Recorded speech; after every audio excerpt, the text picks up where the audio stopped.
Reaksi Rhoma Irama saat Ridho Rhoma resmi jadi narapidana lagi. Sebut alhamdulillah.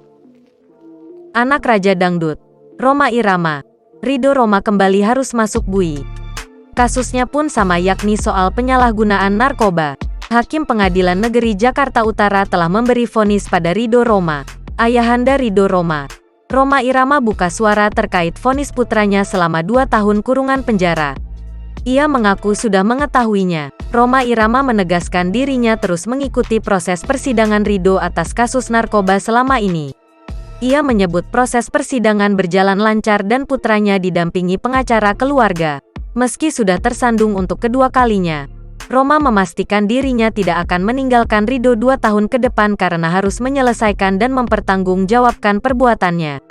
Rhoma Irama menegaskan dirinya akan terus mendampingi Ridho Rhoma sampai keluar penjara dan memaafkan perbuatan putranya itu.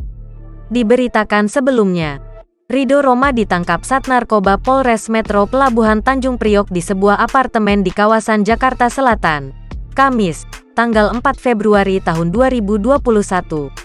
Ridho Rhoma tidak sendiri, ia ditangkap dengan 2 pria lain, dan ditemukan barang bukti 3 pil ekstasi dari dalam bungkus rokok dari anak Rhoma Irama itu dari kantung celananya. Saat pemeriksaan urin, polisi mendapatkan hasil bahwa urin Ridho Rhoma positif mengandung amfetamin. Selama 8 bulan menjalani proses hukuman di Polres Pelabuhan Tanjung Priok, kini Ridho Rhoma sudah dipindahkan ke LP Cipinang, Jakarta Timur usai divonis 2 tahun penjara oleh Hakim Pengadilan Negeri Jakarta Utara.